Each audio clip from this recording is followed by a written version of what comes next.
मधुरं मधुरं स्वरूपं कर्मापि ते च मधुरं मधुरा स्मृतिश्च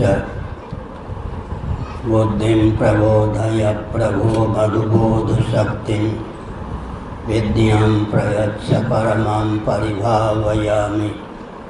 कोमलं कूजयन् वेणुं श्यामलोऽयं कुमारकः वेदवेद्यं परं ब्रह्म भासतां हृदये मम।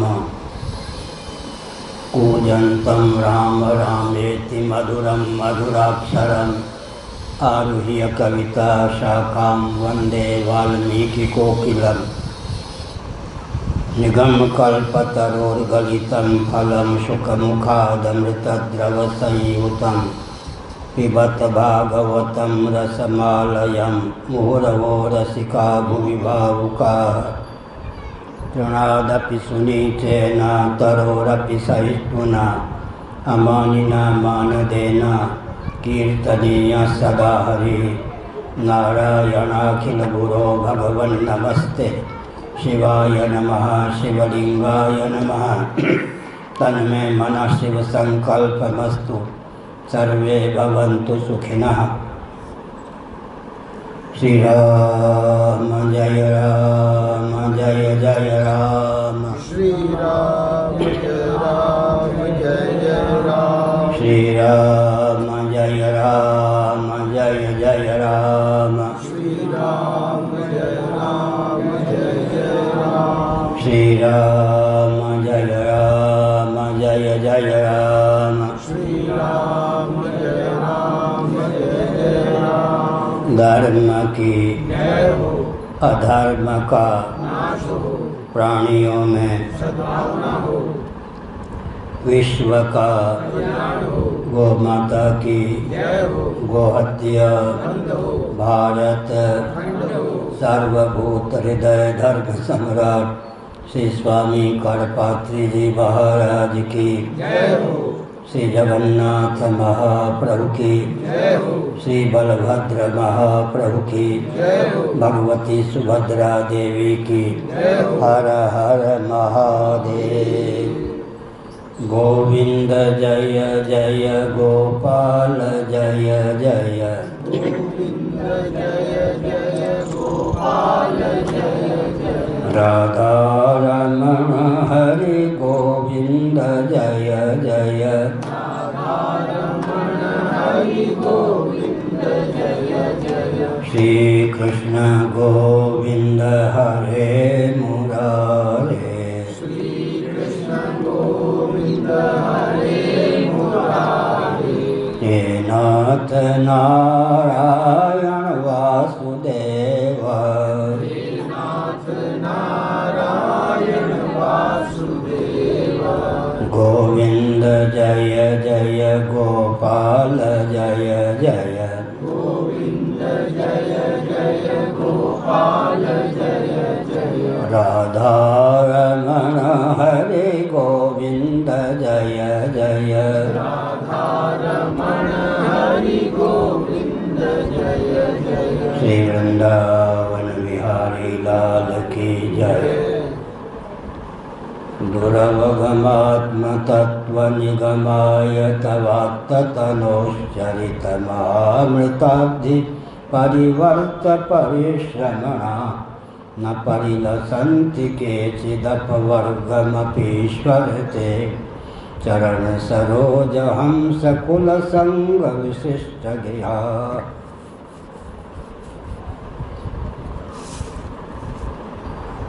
त्वदनुपथं कुलाय मिदमात्मसुहृत् प्रियवच्चरति। तथोन्मुखे त्वयि हिते प्रिय आत्मनि च न बत रमन्त्यहो असदुपासनयात्महनो। यदनुशया भ्रमन्त्युरुभये कुशरीरभृतः नारायण।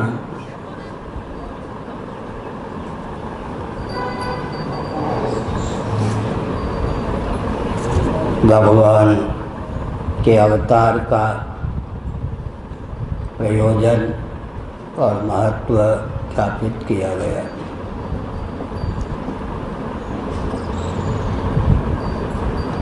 आत्म तत्व दुरावगम है, गंभीर है, देहेंद्रिय प्राणांतकरण से अतीत है, सकल विकृति और प्रकृति से अतिक्रांत है।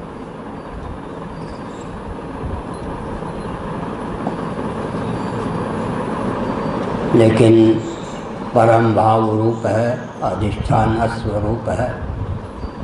उसके बिना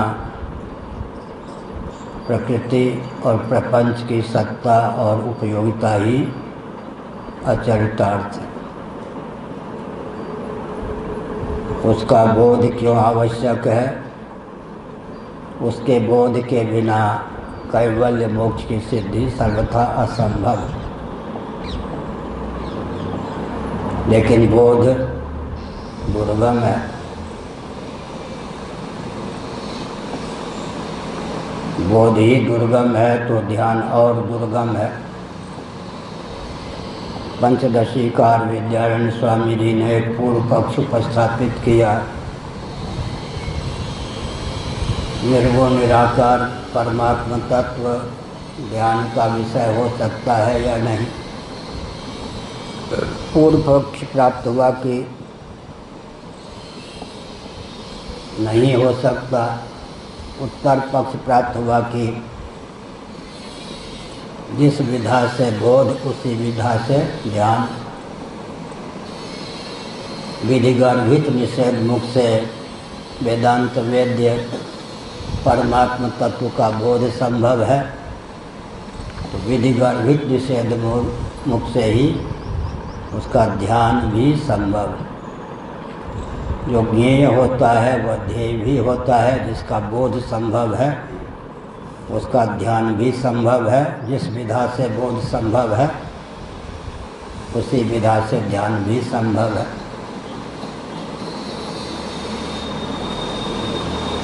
पिछले दिनों कई बार इस तथ्य को उद्भाषित किया गया कि भगवान का अवतार होता है।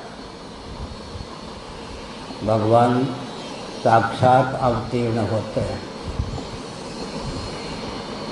वेदांतों में जो अवतारवाद है, दार्शनिकता, वैज्ञानिकता और व्यावहारिकता की पराकाष्ठा उसमें सन्निहित है। कई बार हमने इस तथ्य को उद्भाषित किया कि जिनका ईश्वर जगत का केवल निमित्त कारण हो सकता है, जगत बना ही सकता है, जगत बन नहीं सकता, अर्थात अभिन्न निमित्तोपादान कारण नहीं हो सकता, उनका ईश्वर साक्षात अवतार भी नहीं ले सकता। उपनिषदों के आधार पर जिस ईश्वर को हम मानते हैं वह जगत का अभिन्न निमित्तोपादान कारण है, अतः उसका अवतार संभव है। संभवामि युगे युगे। यहाँ तक कि सृष्टि भी उपाय सोवताराय,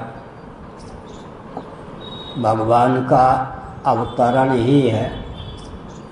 जो जिसका अवतरण होता है उसका आलंबन लेकर उस तक पहुंचा जा सकता है। एक नियम, जो जिसका अवतरण होता है उसका आलंबन लेकर उस तक पहुंचा जा सकता है। अवतीर्ण मोटी भाषा में अवतरित वस्तु का आलंबन लेकर उद्गम स्थान तक पहुंचा जा सकता है। पिछले दिनों हमने निरूपण किया, पार्थिव प्रपंच का आलंबन लेकर पृथ्वी तक, पृथ्वी का आलंबन लेकर जल तक, जल का आलंबन लेकर तेज तक, तेज का आलंबन लेकर वायु तक, वायु का आलंबन लेकर आकाश तक, आकाश का आलंबन लेकर अव्यक्त तक, अव्यक्त का आलंबन लेकर आत्मा तक पहुंचा जा सकता है। अर्थात आत्मनिष्ठा बन सकती है आत्मज्ञान के अनंतर। जगत जगदीश्वर का अवतार है। जगदीश्वर ही जगदाकार परिलक्षित होते हैं। आकाशादि क्रम से भगवत तत्व का अधिगम ही हमको प्राप्त है। तो सृष्टि का आलम्बन लेकर सृष्टा तक सुखेन पहुंचा जा सकता है।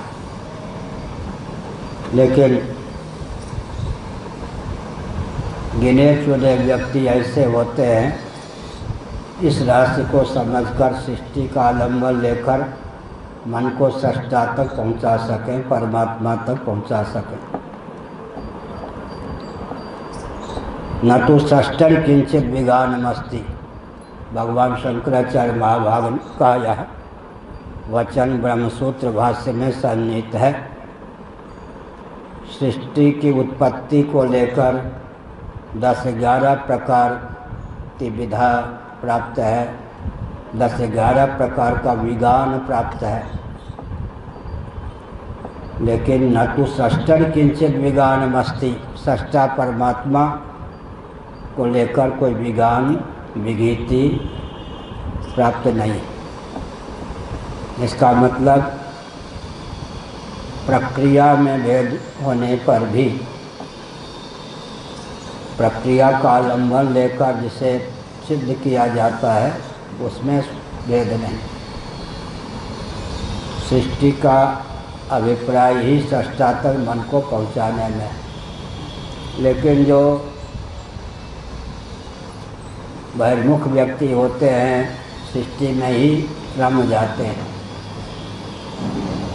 उपादान के अनुसंधान का बल और वेग उनके जीवन में जग नहीं पाता। चपल चित्त रमणी सुवर्णाभूषण की नक्काशी पर रह जाती है, सुवर्ण पर उसका ध्यान केंद्रित नहीं हो पाता। यद्यपि सुवर्णाभूषण की सत्ता और उपयोगिता सुवर्ण धातु पर ही निर्भर है, परंतु चपलता के कारण कटक मुकुट कुंडलादि सुवर्णाभूषण की नक्काशी पर रह जाने वाला व्यक्ति धातु तक, मूल पदार्थ तक अपने मन को पहुंचा नहीं पाता। एक विचित्र तथ्य है, कुछ लोग कहते हैं स्वप्न में भी भगवान का दर्शन सुलभ नहीं है। निस्संदेह वो ईमानदार हैं, बेईमान नहीं हैं, सत्य भाषण करने वाले हैं। उनकी दृष्टि में भगवान का जो स्वरूप है उसको लेकर अपनी भावना व्यक्त करते हैं। लेकिन जिस स्तर के आत्म तत्व का वर्णन यहाँ चल रहा है, भगवत तत्व का वर्णन यहाँ चल रहा है, उसका बोध हुए बिना, दर्शन हुए बिना भव का बोध या दर्शन संभव नहीं। कभी हम 10-15 साल पहले कहा करते थे, है कोई चतुर्चितेरा पारखी माई का लाल, तो ताम्र का दर्शन किए बिना ताम्र पात्र का दर्शन कर ले। है कोई चतुर्चितेरा पारखी माई का लाल, मिट्टी का दर्शन किए बिना घटाधिकारियों का दर्शन कर ले। उपादान का कार्य बिना उपादेय का ज्ञान हो ही नहीं सकता है। लेकिन दृष्टि कार्य पर केंद्रित होने के कारण उपादान का दर्शन होने पर भी मानोपादान का दर्शन उसे नहीं हो पाता, उससे वो वंचित रहता है। प्रतिक्षण भगवत तत्व की अभिव्यक्ति होती है सृष्टि के माध्यम से। प्रतिक्षण व्यवहार दशा में प्रतिक्षण भगवत तत्व की अभिव्यक्ति होती है सृष्टि के माध्यम से। संघटा सन पटा सन त्यापा स्थिभूषण वायु इत्यादि स्थलों में परमात्म तत्व का दर्शन प्रत्येक व्यक्ति को प्राप्त होता है। एक बहुत विचित्र बात, सीधे आत्म तत्व दृश्य नहीं हो सकता, लेकिन दृश्य की यह उपयोगिता है, महिमा है, तो उसका आलंबन लेकर अदृष्टि गोचर अदृश्य आत्म तत्व का भी अधिगम हो जाता है। फिर से सुनिए, सीधे आत्म तत्व का दर्शन हो नहीं सकता। अनुभव स्वरूप को अनुभवी बनाना संभव नहीं, लेकिन अपने कार्य के समाश्रित होकर जब वह निर्विशेष आत्म तत्व स्फुरित होता है तब दर्शन हो ही जाता है। संघट संपट आदि उदाहरण हमने दिया। लेकिन बहिर्मुख व्यक्ति फिर भी भगवत तत्व पर ध्यान केंद्रित नहीं कर पाते। तो भगवान का जो अवतार होता है, जिन व्यक्तियों में ऐसी सूक्ष्म प्रतिभा नहीं है कि सृष्टि का अवलंबन लेकर सृष्टा परमात्मा तक पहुंच सके,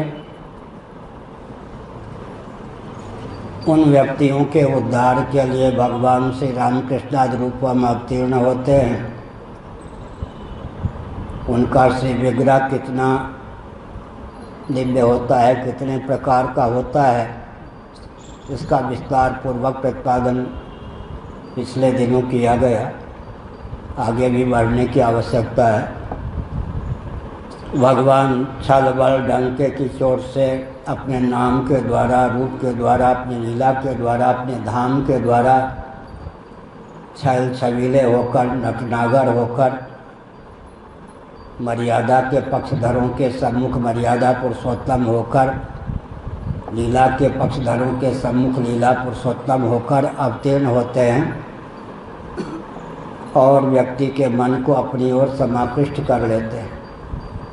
तुलसीदास जी ने भगवान श्री कृष्ण के महत्व को ख्यापित करते हुए कहा, छल छबीले नटनागर श्याम सुंदर,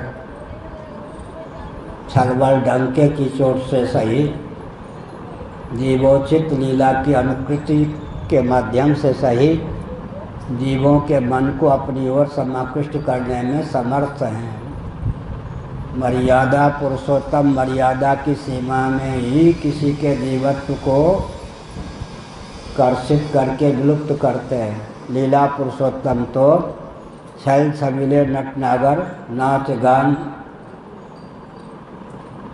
नवनीत, चौरी इत्यादि के माध्यम से, रासलीला के माध्यम से भी येन के न प्रकारेण छलबल डंके की चोट से सर्वतोभावेन जीव के जीवत्व के अपहरण में कुशल हैं, क्योंकि लीला पुरुषोत्तम ठहरे।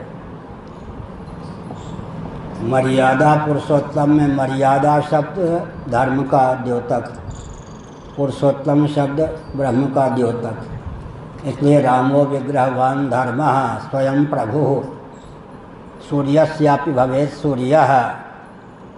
राम जी समग्र वेदार्थ हैं। मर्यादा पुरुषोत्तम, मर्यादा शब्द धर्म का द्योतक है, पुरुषोत्तम शब्द ब्रह्म का द्योतक। धर्म और ब्रह्म में वेदार्थ सन्निहित है, तो वेदों का तात्पर्य ही मर्यादा पुरुषोत्तम श्री रामभद्र के रूप में अवतीर्ण है।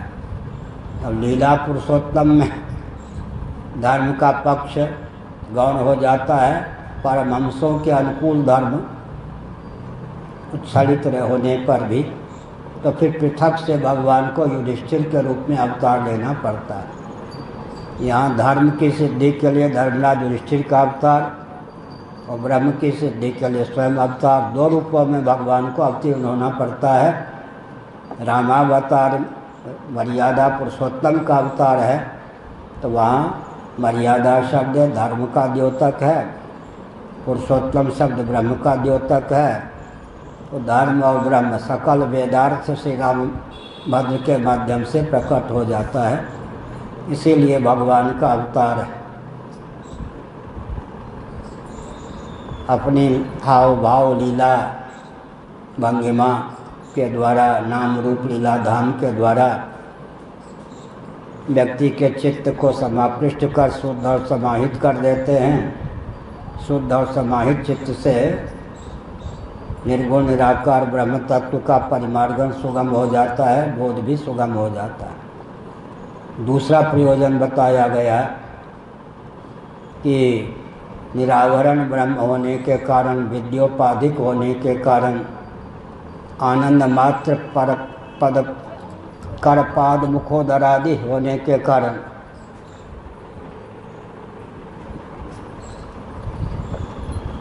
मधुराधिपते अखिलम मधुरम होने के कारण सुगमता पूर्वक व्यक्ति के चित्त को अपनी ओर आकृष्ट कर आनंद विभोर कर देते हैं, रस विभोर कर देते हैं। अवतार का अर्थ यही होता है, अवतरण। भैया में चंद खिलौना लय हो। सूरदास बाबा ने बाल गोपाल बाल मुकुंद के हट का वर्णन किया। मैया चंद खिलौना लय हो।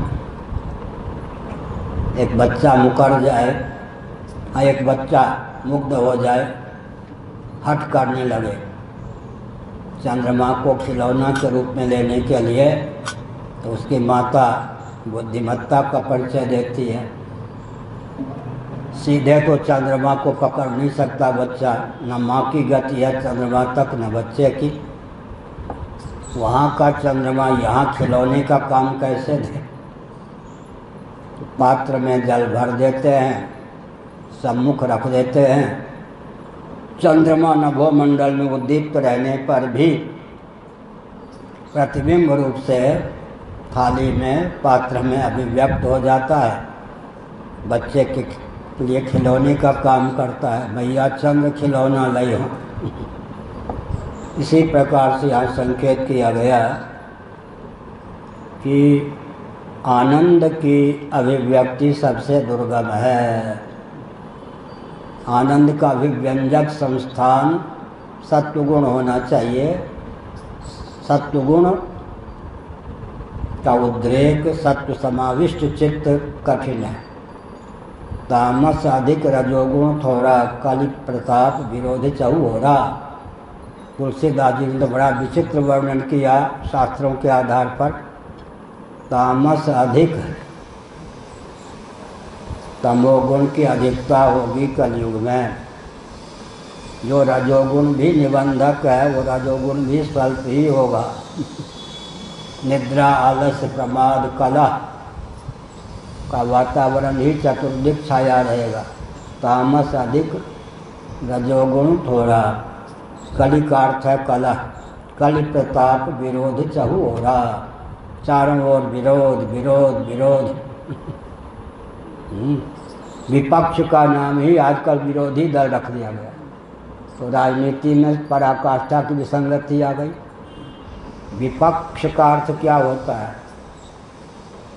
एक ही घर के बच्चे, एक ही घर के बाल गोपाल राम, हमारे कौन श्री राम लक्ष्मण भरत शत्रुघ्न, अपने को दो दल बनाकर खेल करते हैं कबड्डी आदि में, गेंद आदि में। विपक्ष का अर्थ वहाँ पर क्या होता है? शत्रुता तो नहीं ना, विरोधी दल तो नहीं। फिर सब एक हो जाते हैं घर में जाकर। इसी प्रकार से तो हमने संकेत किया कलि प्रताप विरोध चहु हो रहा। कलयुग के प्रभाव से चारों ओर विरोध ही विरोध दिखाई पड़ता है। तामस अधिक रजोगुण थोड़ा। कलयुग में तमोगुण अधिक होगा। रजोगुणी व्यक्ति का दर्शन भी कहीं कहीं होगा। सात्विक व्यक्ति की तो बातें छोड़ दें, फिर गुणातीत की तो चर्चा ही छोड़ दें। यद्यप सैकड़ों व्यक्ति जीवन मुक्त विदेह मुक्त घूमेंगे, लेकिन वस्तु स्थिति यह होगी तामस अधिक रजोगुण थोड़ा।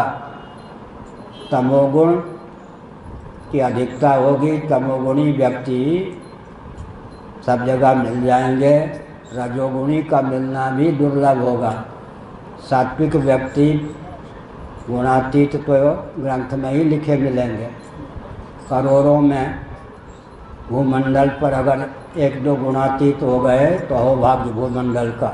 इसलिए भगवान जो अवतार लेते हैं उसका अभिप्राय होता है छल बल डंके की चोट से नाम रूप लीला धाम के माध्यम से व्यक्ति के चित्त को अपनी ओर समाकृष्ट कर भगवत कुर्सी पे बैठना हो तो कुर्सी उधर है, ठीक है बैठना। नाम रूप लीला धाम कोई व्यक्ति अपने भवन की सुरक्षा के लिए चारों ओर करंट फैला के रख दे, तो जहाँ से छुए वहीं से पकड़ जाए। ऐसे भगवान ने जीवों को अपनी ओर समाकृष्ट करने के लिए नाम रूप लीला धाम को अभिव्यक्त कर रखा है। कोई नाम के द्वारा, कोई रूप के द्वारा, कोई लीला के द्वारा, कोई धाम के द्वारा भगवान की ओर समाकृष्ट हो जाता है। लेकिन निर्गुण निराकार जो भगवत तत्व है, विद्या माया की उपाधि को स्वीकार कर जब अवतार नहीं लेता, तब तो करोड़ों व्यक्तियों में कोई अपने मन को उस तक पहुंचा सकते हैं सुगमता की दृष्टि से। तत्व वही, लेकिन सुगम भी। सुगमता की दृष्टि से सर्वं साकार भगवान का महत्व है, भगवान की अभिव्यक्ति है, भगवान का विविध अवतार है। चरण सरोज हंस कुल संग विशिष्ट गृहाः, आकर्षण से आकर्षण करता है, राग के बल पर राग करता है। सुगम मार्ग है। अवतार काल में भगवान के प्रति छैल छबीले नटनागर श्री कृष्णचंद्र आदि के प्रति व्यक्ति का चित्त समाकृष्ट हो जाता है, तो देह में, परिवार में, रिश्तेदार नातेदार में अटकी लटकी भटकी जो ममता है, अहमता है, उसके विषय छैल छबीले नटनागर भगवान सुगमता पूर्वक बन जाते हैं। जब अवतार प्रकट नहीं होता उस समय भी उनके नाम का, लीलावतार के समय जो लीला करते हैं उसका, फिर रूप का वर्णन भी करते हैं भगवान वेदव्यास जैसे मनीषी। नाम का, रूप का, लीला का, और जहाँ भगवान अवतीर्ण होते वो धाम भी छोड़ जाते हैं। तो धाम का आलम्बन लेकर व्यक्ति प्रकट लीला जब भगवान की नहीं होती उस समय भी भवसिंधु से तरने का मार्ग प्रशस्त कर लेते हैं। तत्व वही, लेकिन मोहिनी शक्ति पर्याप्त, आकर्षण पर्याप्त, यह अभिप्राय हुआ। तत्व वही का मतलब विद्योपाधिक जो भगवत तत्व मानव निरुपाधिक ही है। विशुद्ध सत्वोपाधिक भगवान मानव निर्गुण ही हैं, क्योंकि विशुद्ध सत्व जो है भवतारक है। तत्र सत्वम निर्मलत्वात् प्रकाशक मनामयम, ये मलिन सत्व का वर्णन। विशुद्ध सत्व जो है मन का समाकर्षक भी होता है, तारक भी होता है, तनक भी निबंधक नहीं होता। विद्या बपु भगवान का श्री विग्रह, विद्या बपु कल परसों विस्तार पूर्वक कहा। इस पर मैं बल क्यों देता हूँ, मेरी प्रशंसा मत मानिएगा। विद्या जो एक क्षण में केवल अपने एक अंश से, नन्ही सी किरण से, रश्मि से ही जीव को शिव कर देती है, निरावरण आत्मा के रूप में शेष रखती है। वो विद्या कणिका नहीं, एक रस भी नहीं, विद्या पुंज ही भगवान की उपाधि है। उपाधि ही भगवान को निमित्त कारण होकर सच्चिदानंद स्वरूप परमात्मा तत्व को श्री रामकृष्ण आदि रूपों में उल्लसित करती है। बैठिए। हाँ, अच्छा, धन्यवाद। हमने क्या संकेत किया, क्या कहते वैष्णव के यहाँ, भंडारी की जाए, जाता की जाए, क्या क्या कहते कोठारी की जाए वैष्णव। हमारे यहाँ तो सब होता नहीं। तो लोग कहते हैं आपके यहाँ पे जय जयकार होता नहीं दाता की, तो क्यों दें, मत दो। दाता एक राम, भिखारी सारी दुनिया। भगवान जिसको प्रेरित करे वो दे, न दे भगवान के समक्ष। आज हमने कारण आपको शायद बताया था, कारण बैठे कितने प्रकार, क्या हुआ, कितने प्रकार परमात्मा, प्रभु प्रेमी, प्रारब्ध और पुरुषार्थ। इन प्रकारों पर ध्यान दीजिए। प्रभु, प्रभु एक, प्रभु प्रेमी दो, प्रारब्ध तीन, पौरुष चार। चार प्रकार का आलम्बन लीजिए, कहीं भी जाएंगे आनंद पूर्वक जीवन निर्वाह करेंगे। तो हमने क्या कहा, भगवान का अवतार प्रकट लीला जब नहीं होती उस समय भी लीला पुरुषोत्तम की लीला का आलम्बन लेकर, उनके नाम रूप धाम का आलम्बन लेकर भवसिंधु तरने का मार्ग प्रशस्त होता है। इसलिए दुर्गम आत्म तत्व के अधिगम का बल और वेग प्राप्त होता है, एक प्रयोजन। दूसरा प्रयोजन, आत्म तत्व ही निरावरण श्री कृष्णादि के रूप में अवतीर्ण होकर अभिमत फल आनंद से व्यक्ति के जीवन को तर कर जाता है। आनंद मात्र पद करपाद मुखोदरादि भगवान की लीला का अनुसंधान कर, उनके ये रूप माधुरी का पान कर व्यक्ति का जीवन स्वयं आनंद से सराबोर, प्रयोजन की सिद्धि भी हो जाती है, परमात्मा तत्व के विज्ञान का मार्ग भी प्रशस्त होता है। त्वदनुपथम कुलाय मिदमात्म सुहित प्रिय वच्चरति तथोन्मुखे त्वयि हिते प्रिय आत्मनि च न बत रमन्त्यहो असदुपासनयात्महनो यदनुसया भ्रमन्त्युरुभये कुशरीर भृतः। बहुत बढ़िया, क्या कहना, वेदा स्तुति है। एक एक एक श्रीमद् भागवत में एक एक एक, एक श्लोक, एक अध्याय, एक स्कंध, बहुत कठिन। एक एक एक, एक का अर्थ पहला श्लोक जन्माद्यस्य यतः, एक श्लोक बहुत कठिन, पहला श्लोक बहुत कठिन। और एक का अर्थ एक अध्याय, ये वेदा स्तुति बहुत कठिन, ललित भी और कठिन भी। और एक स्कंध, एकादश स्कंध बहुत कठिन। श्री भागवत में एक एक एक, इसी की नकल की उड़ीसा के लोगों ने एक एक एक, उड़ीसा में एक माने श्री जगन्नाथ। क्षेत्रीय देवी देवताओं की कमी नहीं, लेकिन उड़ीसा का कोई व्यक्ति होगा श्री जगन्नाथ जी के प्रति आस्थान्वित तो समर्पित होगा ही। कम्युनिस्ट भी किसी को पत्र लिखते हैं वहाँ तो जय श्री जगन्नाथ लिखकर ही लिखते हैं, इतना प्रभाव कम्युनिस्टों पर भी होता है। एक देव, एक राजा, एक गुरु, उड़ीसा में कहते हैं एक एक एक। और यहाँ भागवत में एक एक एक, पहला श्लोक जन्माद्यस्य यतः, एक अध्याय वेदा स्तुति, एक स्कंध, एकादश स्कंध, बहुत कठिन लेकिन बहुत मनोरम। स्वादु स्वादु पदे पदे श्रीमद् भागवत की महिमा है। एक एक शब्द में, एक एक पद में अद्भुत स्वाद। त्वदनुपथम कुलाय मिदमात्म सुहृत प्रियवत् चरति तथोन्मुखे त्वयि हिते प्रिय आत्मनि च। बहुत बढ़िया। दाहक प्रकाशक अग्नि के संपर्क में आ जाने पर काला कलूटा लोहा भी दाहक प्रकाशक बन जाता है।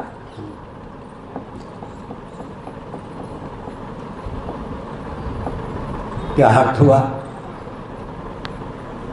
दाहक प्रकाशक अग्नि के संपर्क में आ गया अवधेश नारायण जी, अवधेश जी। कौन? काला कलूटा लोहा। यह वही लोहा है, समझ कर छुएंगे तो जला देगा या नहीं? क्या हुआ? है तो वही लोहा, तो ऐसा समझ के छू लिया तो जले बिना नहीं रहेंगे, क्योंकि इस समय वो क्या है? दाहक प्रकाशक अग्नि ही है। दाहक प्रकाशक अग्नि के संपर्क में आकर काला कलूटा लोहा दाहक प्रकाशक बन जाता है। त्वदनुपथम कुलायमिदम आत्मसुहृत् प्रियवच्चरति ततोन्मुखे त्वयि हिते प्रिय आत्मनि च।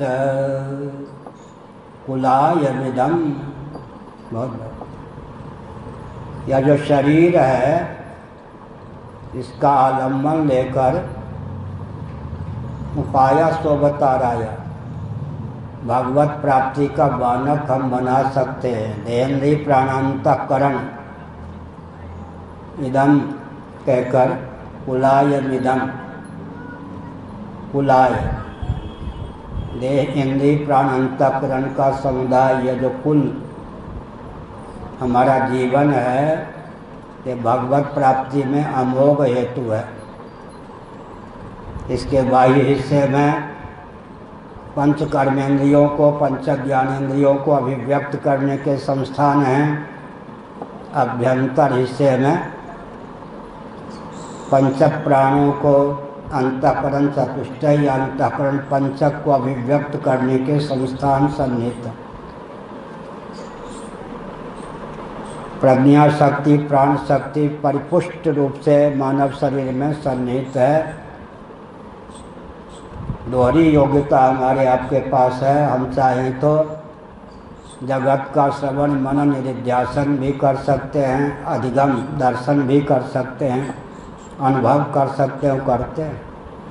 हम चाहें तो भगवत तत्व का श्रवण मनन निधिध्यासन और साक्षात्कार अर्थात दर्शन भी कर सकते हैं। ज्ञानायतन, कर्मायतन, भोगायतन तीनों ही है मनुष्य शरीर। केवल भोग भोगने के लिए इसका उपयोग नहीं करना चाहिए, क्योंकि केवल भोग योनि अगर मनुष्य शरीर हो तो लौकिक वैदिक विधि निषेध संहिता की प्राप्ति मनुष्यों को प्राप्त ना हो। फिर से सुनिए, लौकिक वैदिक विधि निषेध की प्राप्ति मनुष्य शरीर में है। इससे सिद्ध होता है कि मनुष्य शरीर केवल भोगायतन ही नहीं है। वृक्ष पशु इत्यादि पर न लौकिक विधि निषेध चरितार्थ है न वैदिक। हम मनुष्यों पर लौकिक वैदिक उभय विधि विधि निषेध चरितार्थ। इसलिए क्या हुआ, केवल प्रारब्ध के अधीन नहीं है मनुष्य शरीर। यदि सर्वथा प्रारब्ध के अधीन होता तो लौकिक वैदिक विधि निषेध की प्राप्ति मनुष्यों को नहीं होती। लौकिक वैदिक विधि निषेध की प्राप्ति मनुष्यों को है। इससे सिद्ध होता है कि केवल प्रारब्ध के अधीन नहीं है। हम चाहें तो पौरुष भी कर सकते हैं, भगवत प्राप्ति का बानक भी बना सकते हैं। अगर भगवत प्राप्ति के अनुकूल प्रारब्ध है तो सोने में सुगंध, नहीं है तो पौरुष के द्वारा हम प्रारब्ध का शोधन कर सकते हैं, प्रारब्ध को दिशा दे सकते हैं और कुटिल प्रारब्ध पर वैराग्य, कुटिल प्रारब्ध पर विजय प्राप्त करके भगवत प्राप्ति का बानक बना सकते हैं। एकादश स्कंद श्रीमद् भागवत के माध्यम से मैं एक संदेश प्रसारित करता हूँ, सावधान।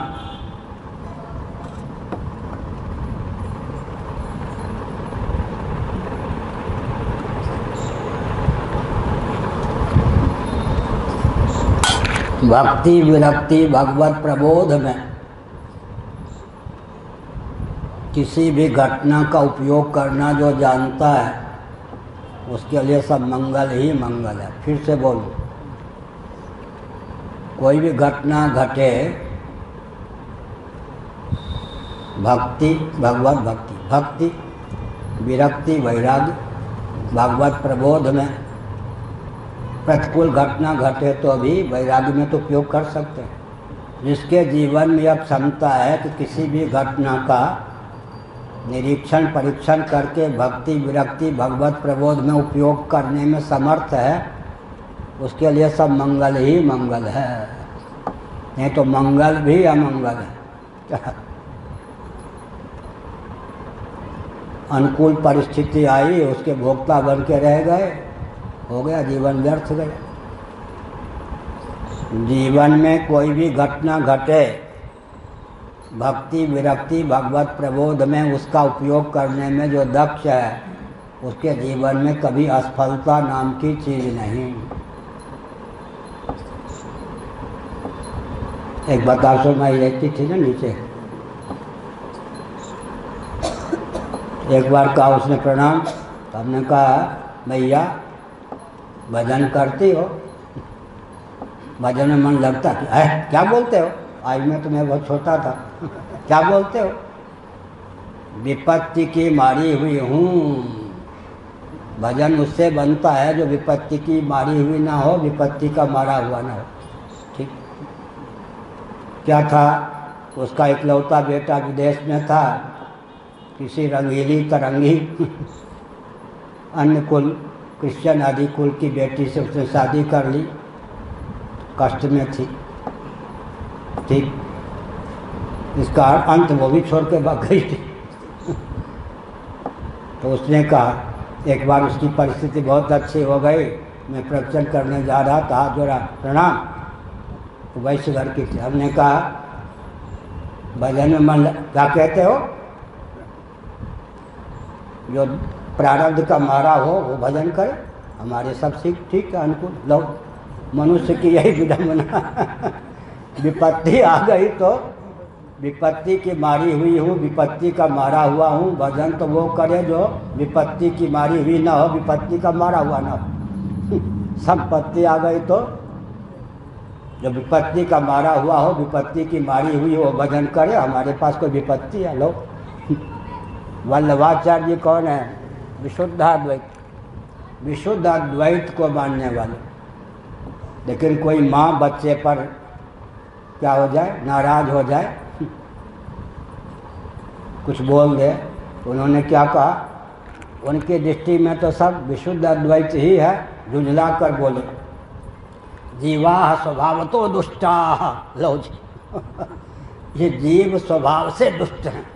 जैसे माँ नाराज हो जाए ना, वो वैदुष्य अब तो बड़ा हो गया है, छोटा था तो तंग करता था अपनी दादी को। उसकी दादी देहाती भाषा बोलती थी, राक्षस है राक्षस अब नहीं कहती होगी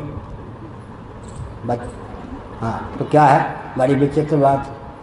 झुंझला करके क्या बोले वल्लभाचार्य जी विशुद्धाद्वैत की ओर से, जीवा स्वभाव तो दुष्टा। ये जीव विशुद्ध अद्वैत नहीं, स्वभाव से दुष्ट हैं। सारे पापड़ बेलेंगे, भगवान का भजन नहीं करेंगे। क्यों रामरे जी? हाँ सारे पापड़ बेलेंगे, भगवान का भजन नहीं करेंगे।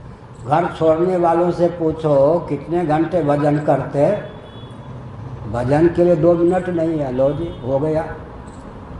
घर छोड़ने वाले भी भगवान का भजन नहीं कर पाते। जीवा स्वभाव तो दुष्टा। लो जी, इसलिए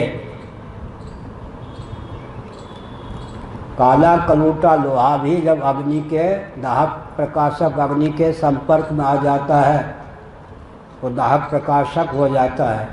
त्वदनुपथम कुलायमिदमात्म सुहृत्प्रियवत् चरति तथोन्मुखे त्वयि हिते प्रिय आत्मनि च। हे प्रभो, यह जो देहेंद्रीय प्राणांतकरण से युक्त जीवन है, आपकी आराधना का साधन, आपके साधन, आपको प्राप्त करने का सेवा का साधन है। इस जीवन को प्राप्त करके जो आप जीवन धन परमात्मा को परम प्रेमास्पद हितैषी हितज्ञ हित करने में तत्पर और समर्थ मानकर अपने आप को समर्पित कर देते हैं, वो धन्य हैं। 4 योग्यता से संपन्न कौन होंगे? भगवान।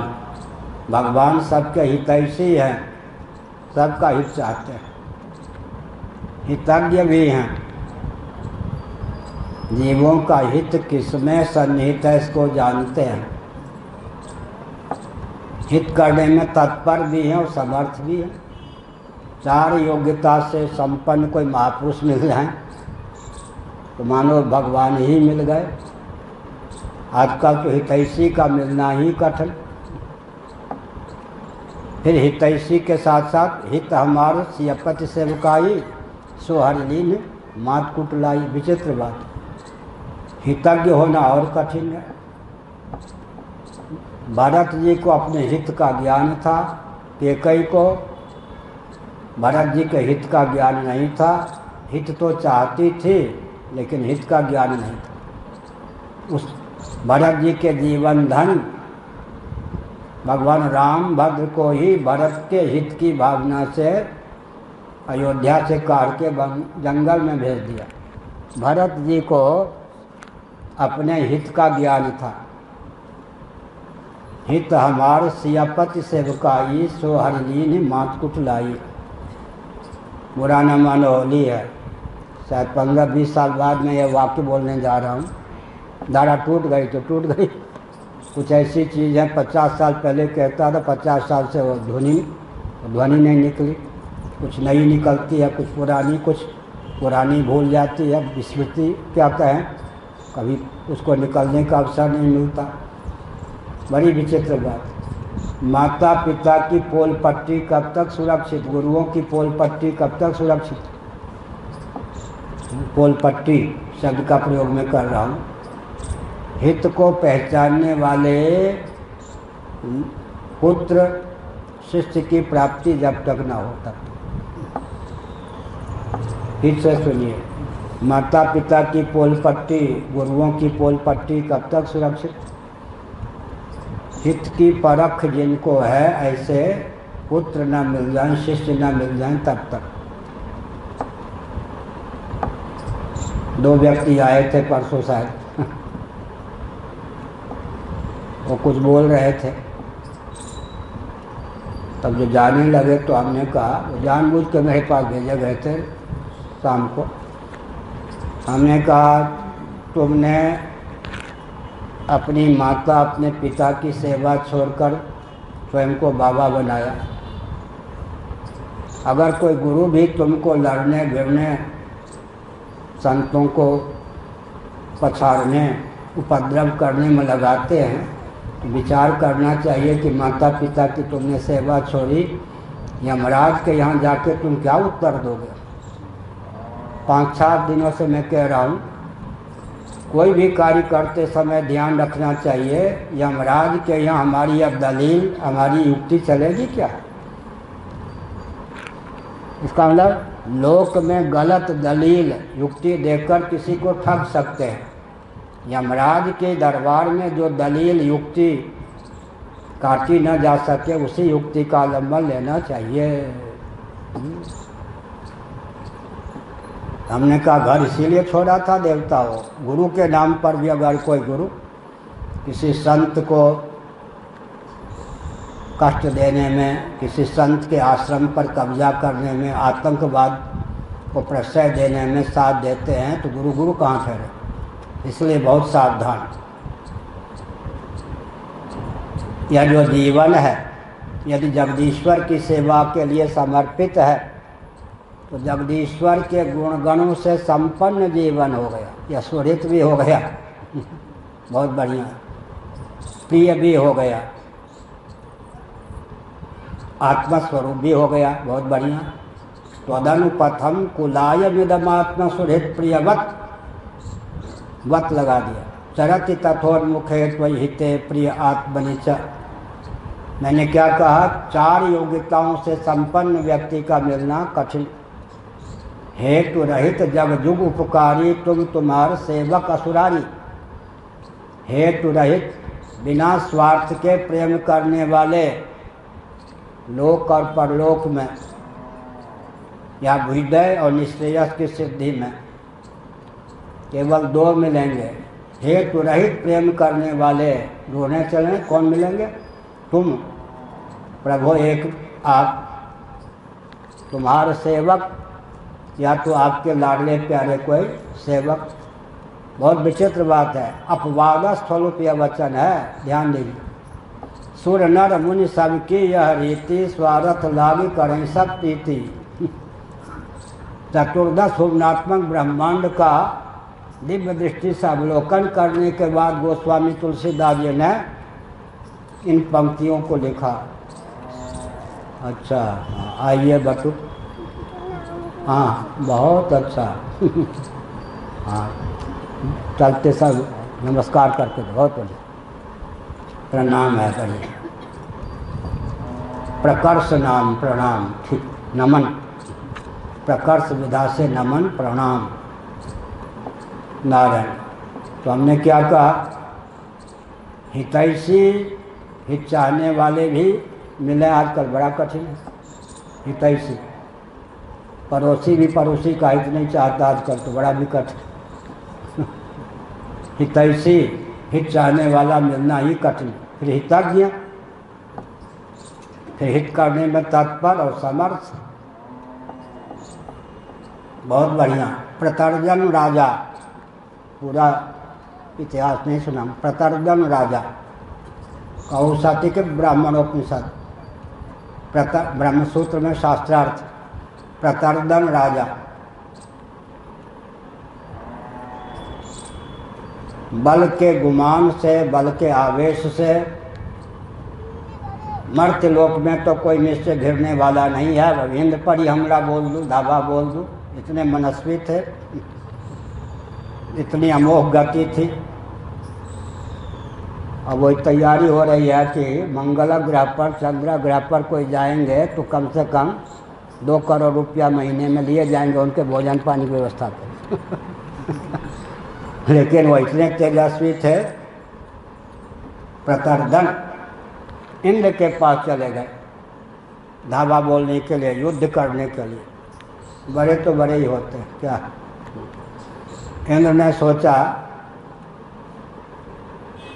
मर्त्य लोक का एक व्यक्ति कितना भी पराक्रमी हो, मेरे सामने कितने क्षण टिकेगा। कदाचित उसने युद्ध में मुझे परास्त कर दिया, हरा दिया, तो उसकी भी बदनामी होगी। देखिए, इंद्र पद पर जो प्रतिष्ठित हैं उनको कलंकित करना भगवान को भी अभिष्ट नहीं। भगवान के ही ज्ञानावतार पृथु जी इंद्र से भिड़ गए। भगवान ने कहा, ये हमको सही नहीं है, आप हमारे अंशावतार हो। देवराज इंद्र की प्रतिष्ठा हमारी प्रतिष्ठा है, आप झुक जाओ।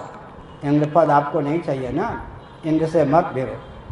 पृथु जी को समझाया, इंद्र को नहीं समझाया। क्या पद है, प्रतिष्ठा है।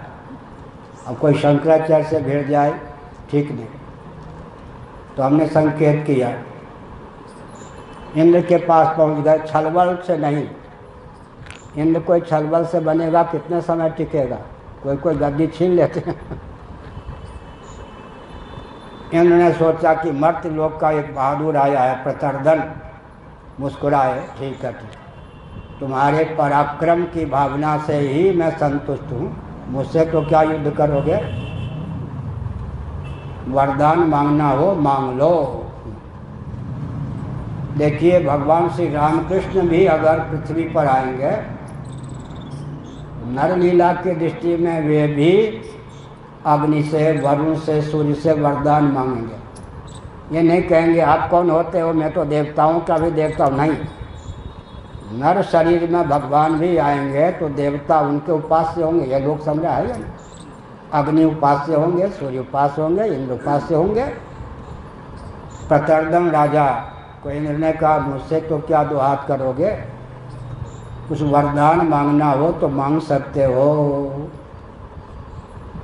देवता वरदान मांगने पर प्रसन्न होते हैं। देवता, एक है लाला, एक है दादा। दादा देने वाला, लाला, एक लाला होता है, दादा होता है। लाला के यहाँ बस लाओ लाओ, दादा माने दो दो।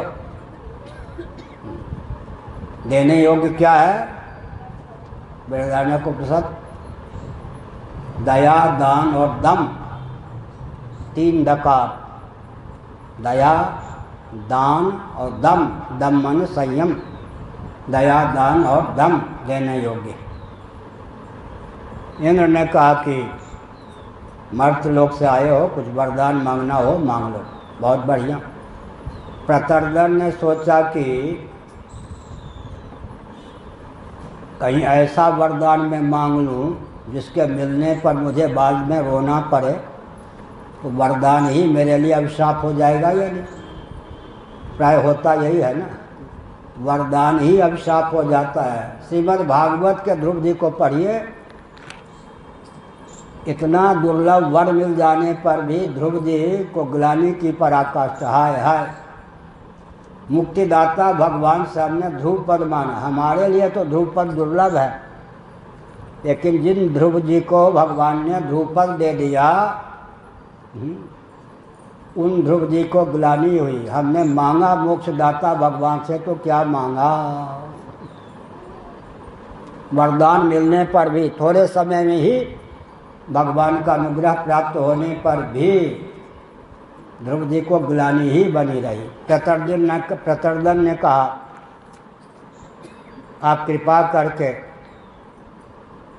हम मनुष्यों के लिए जो हित तत्व हो, हिततम तत्व हो, उसका उपदेश कीजिए। कहीं ऐसा न हो कि मैं हित के नाम पर अहित ही मांग लूँ वरदान के रूप में। होता यही है, देवी देवताओं से हम वरदान मांगते हैं, हित के नाम पर अपना बंटाढार कर लेते हैं। तो फिर भगवान ने क्या कहा, इंद्र, वो कौन से इंद्र थे, तत्वज्ञ इंद्र। इंद्र के भी भेद होते हैं दो। कर्मोपासना की अमुक अमुक घाटी पार करने के बाद देहत्याग के पश्चात समय पर देवराज इंद्र के पद को प्राप्त होना। कोई कोई इंद्र उनमें तत्वज्ञ भी होते हैं, ब्रह्मात्म तत्व के एकत्व विज्ञान से संपन्न भी होते हैं। ऐसे इंद्र ने क्या कहा, ब्रह्म भावापन्न इंद्र ने, हिततम तत्व तो मैं ही हूँ, अर्थात तुम्हारा और हमारा जो वास्तव स्वरूप है वही हिततम तत्व है। तो यहाँ पर भी कहा गया, मैंने कहा था माता पिता की पोल पट्टी कब तक सुरक्षित, जब तक कोई अपने हित को पहचानने वाला बालक न मिल जाए। गुरु की पोल पट्टी कब तक सुरक्षित, जब तक अपने हित को जानने वाला मानने वाला कोई बालक न मिल जाए, पुत्र न बन जाए। भागवत में बहुत बढ़िया आया, क्या आया, कुपुत्र तो रुलाते ही हैं, सुपुत्र भी रुलाते हैं। तो भगवत भक्त हो गए, निवृत्ति परायण हो गए, सुप्रजा सुप्रजस्त्व, अभिशाप भी है वरदान भी है। सुप्रजस्त्व जो है अभिशाप भी है वरदान भी है। बेटा तो मिला सुखदेव जैसा, लेकिन हो गया विरक्त। सुप्रजस्त्व वरदान भी है, अभिशाप भी है, रोने की घाटी भी है। तो इसका अर्थ क्या हुआ, हिततम तत्व, हित तत्व को पहचाना बहुत कठिन। इसलिए जिसने हित स्वरूप भगवत तत्व को पर प्रेमास्पद समझकर देहेंद्रीय प्राणांतःकरण को तदर्थ समर्पित कर दिया, मानो उसका कुल मानो उसके देहेंद्रीय प्राणांतःकरण का समुदाय रूप जो जीवन है वो भी उसके लिए सुहृत हो गया, प्रिय हो गया। क्यों, उसने अपने जीवन का उपयोग जिसके लिए करना चाहिए, जीवन धन जगदीश्वर के लिए, उसी के लिए किया। वो अपना सुहृत हो गया, प्रिय हो गया। तो हमने क्या कहा, माता पिता की पोल पट्टी कब तक सुरक्षित, जब तक कोई लाडला लाल भगवत भक्त नहीं प्रकट होता, विरक्त नहीं प्रकट होता। विरक्त प्रकट हो जाएगा तो रोएंगे, और रोएंगे क्यों, आए हमारे काम ही नहीं आया इसलिए रोएंगे। इसलिए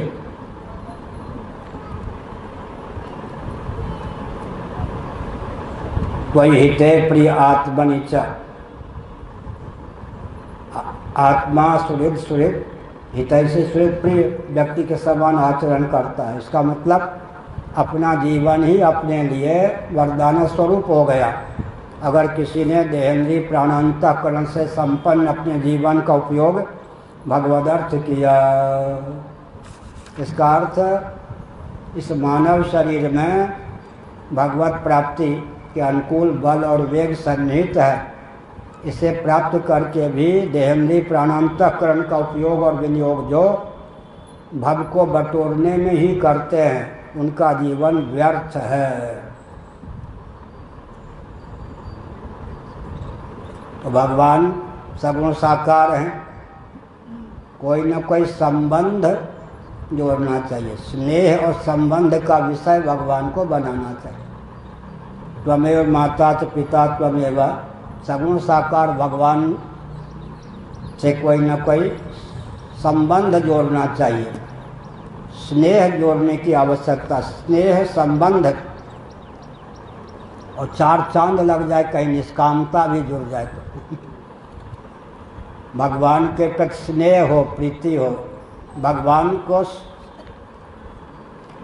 संबंधी समझें। माता पिता गुरु किसी रूप में भगवान को स्वीकार करें। स्नेह संबंध, सकामता छोड़ सकें तो सकामता छोड़कर निष्कामता का आलंबन लें, फिर क्या कहना, सारा काम बन गया। संबंध भी जोड़ें, स्नेह भी जोड़ें और निष्कामता के पक्षधर बन जाएं।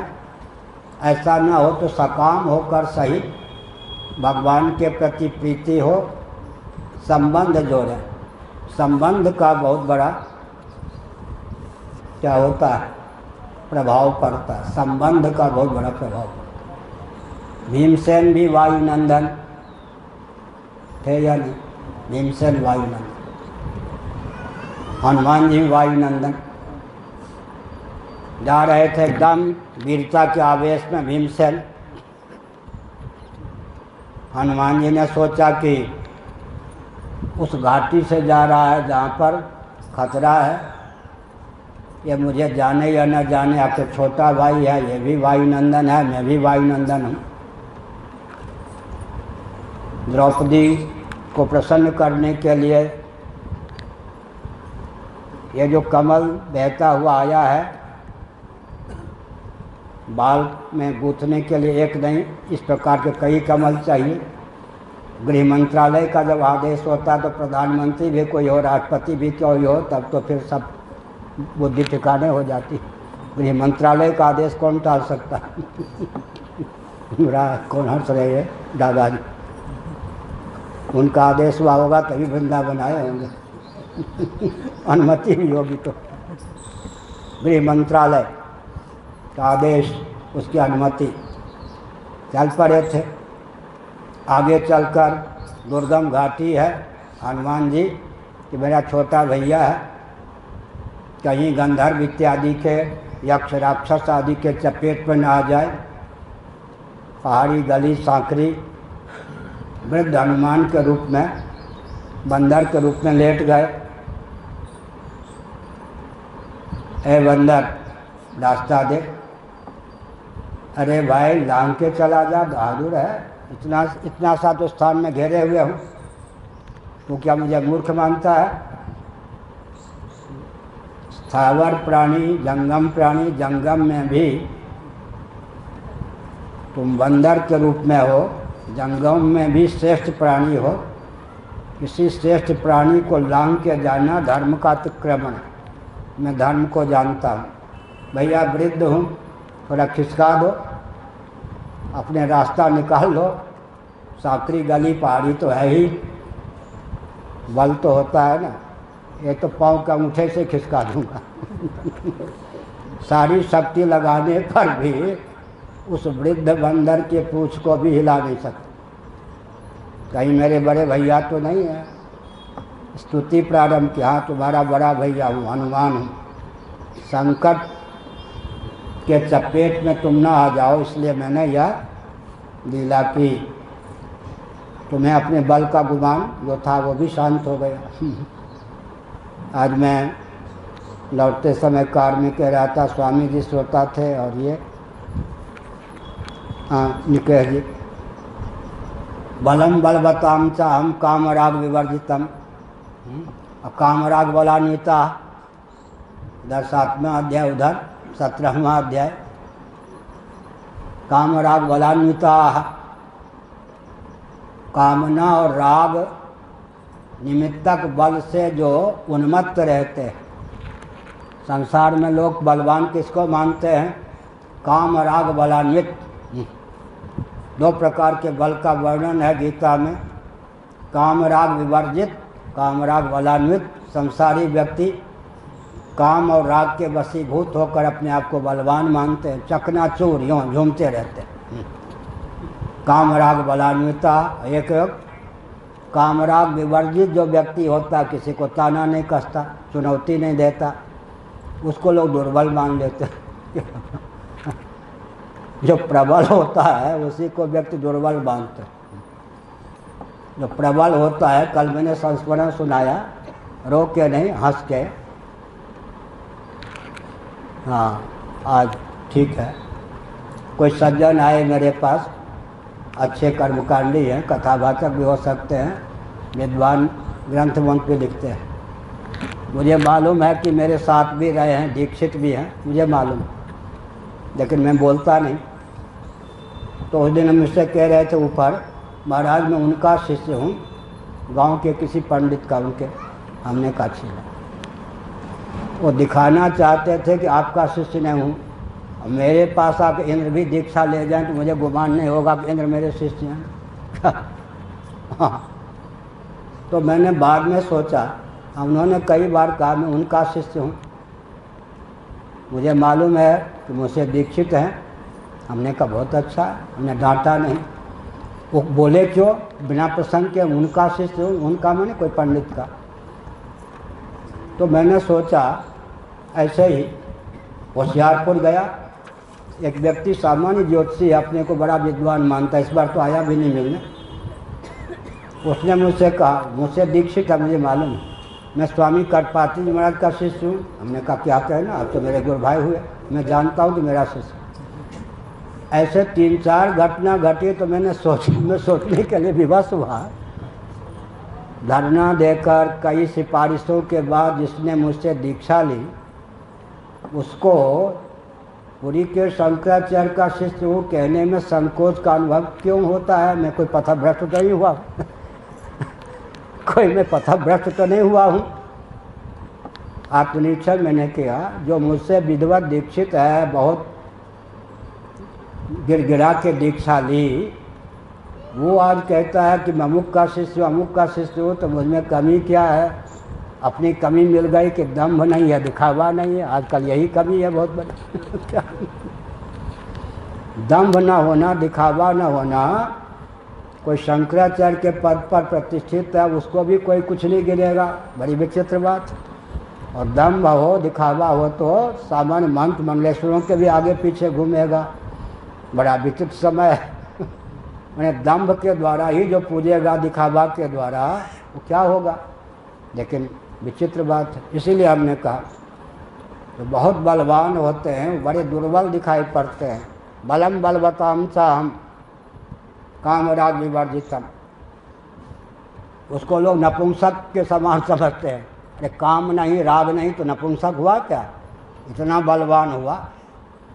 लेकिन काम राग बलान्विता, तो सामान्य व्यक्ति जो कामना के वशीभूत, राग के वशीभूत हैं, मुर्दाबाद जिंदाबाद करने वाले, किसी के आश्रम पर कब्जा कर लेने वाले उपद्रवी तत्व, जिनके आश्रम ही सब गुंडों के द्वारा कब्जा किए हुए हैं, दूसरों के आश्रम पर कब्जा करके बहादुरी का बखान करते हैं। हमने बहुत बढ़िया चलती हुई कार में कहा इनको एक होता है चोर, एक होता है डाकू। ये भी सुनना चाहिए, महाभारत आदि।